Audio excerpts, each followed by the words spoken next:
Hai, nama saya Hilda Rares. Saya seorang ibu dan sekaligus seorang guru dan konselor. Tuhan mengaruniai saya dengan 2 orang anak. Yang pertama Natasha, dia sudah menyelesaikan studinya di Stony Brook University dengan mengambil teknologi manajemen sistem. Dan saat ini dia sedang bekerja di salah satu perusahaan di Long Island, New York. Sedangkan anak saya yang kedua, Glenn, dia beberapa bulan lalu menyelesaikan studinya di Vancouver Film School dengan mengambil screenwriting. Dan beberapa bulan ke depan, dia akan melanjutkan studinya di film production di kota yang sama, Vancouver.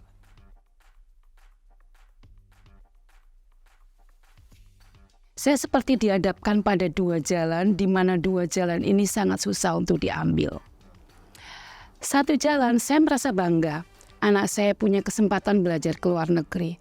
Peluangnya ada, apalagi dengan scholarship yang sudah disiapkan. Tapi di sisi lain, ada kecemasan yang menghantui saya. Apakah saya bisa melepaskan anak saya yang belum pernah punya pengalaman hidup mandiri? Apakah dia bisa survive di sana? Itu dilema yang saya hadapi.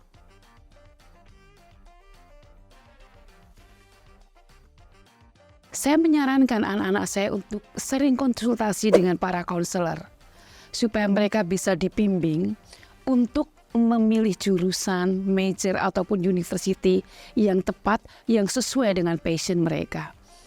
Tentunya enggak lucu ya ketika anak-anak asal pilih, lalu ketika mereka berangkat ke luar negeri dan sudah studi selama 1 tahun, mereka menemukan dirinya ternyata this is not what I want to study. Jadi itu sebabnya kepastian pilihan jurusan dan university harus kita siapkan jauh-jauh hari sebelumnya. Life skill adalah salah satu hal yang paling penting untuk anak-anak kita kuasai. Salah satunya adalah money management. Tentu banyak hal yang anak-anak harus pikirkan untuk mereka bisa mengelola keuangannya. Baik itu kebutuhan untuk makan dan belanja, transportasi, kemudian internet atau wifi, belum lagi buku-buku tambahan yang mereka harus beli untuk melengkapi proses pembelajarannya, dan juga hangout dengan teman-teman itu juga memerlukan biaya. Nah, berkaitan dengan hal itu Bapak Ibu, anak-anak perlu juga kita dorong untuk mereka mau mencoba bekerja secara part-timer, baik itu di dalam kampus maupun di luar kampus. Sebab dengan anak-anak bekerja, anak-anak ini akan belajar bagaimana menghargai uang.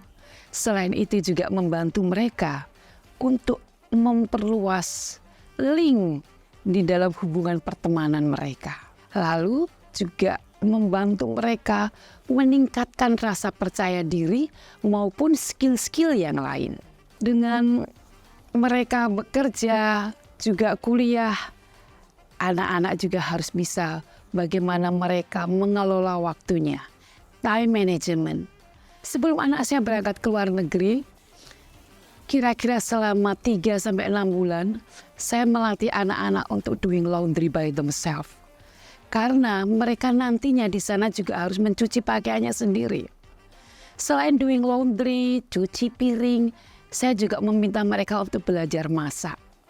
Sebab dengan mereka memasak makanannya sendiri, tentu saja biaya makan akan jauh lebih murah dibandingkan mereka harus beli makanan jadi atau fast food.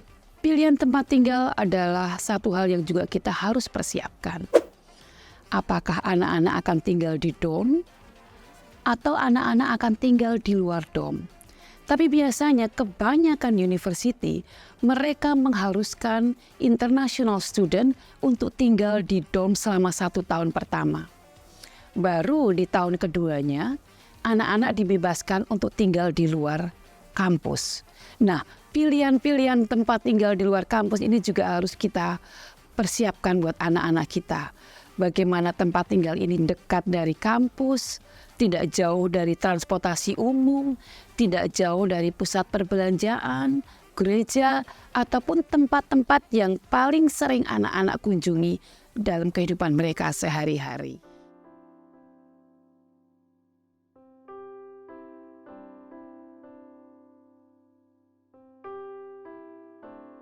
Bapak Ibu, pada saat kita melepas anak-anak ke luar negeri, tentu yang kita pikirkan adalah masalah kesehatan.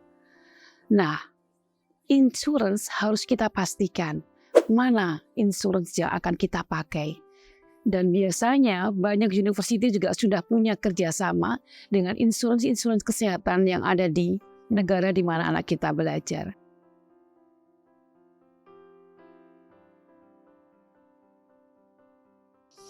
Apa yang kami lakukan biasanya adalah video call.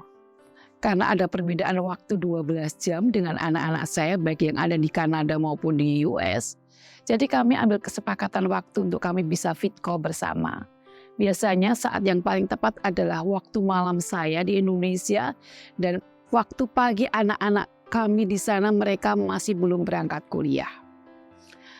Kemudian yang kedua, saya sering mengirimkan teks-teks WA anytime tanpa dibatasi oleh waktu, yang isinya adalah kata-kata encouraging.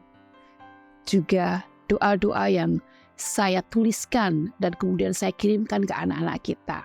Kadang-kadang saya kirimkan video-video masa kecil mereka ataupun foto-foto masa kecil mereka.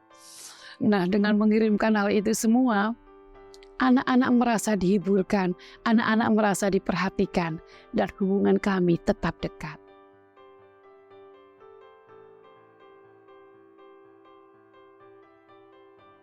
Pesan dan pesan yang ingin saya sampaikan ini berkaitan dengan salah satu tokoh dalam Alkitab yang menjadi favorit saya. Jadi, hai kalian anak-anak muda dan juga para orang tua yang punya peluang untuk menyerahkan anak luar negeri, ingatlah salah satu tokoh dalam Alkitab yang bernama David atau Daud. Kita tahu bahwa Daud itu seorang anak lugu, anak muda yang tidak diperhatikan even oleh keluarganya, oleh siblingnya, oleh lingkungannya. Tetapi dia datang dengan satu keyakinan untuk siap melawan Goliat. Dan tahu apa yang ada dalam diri Daud? Bahwa dia siap menghadapi Goliat dan bahkan mampu mengalahkan Goliat.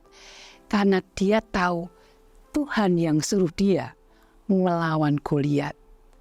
Jadi anak-anakku, kalian semua yang masih muda, don't be afraid. Ketika Tuhan yang membuka pintu itu untuk kalian pergi kemanapun kalian belajar, ingat bahwa Tuhan yang akan memperlengkapi kalian.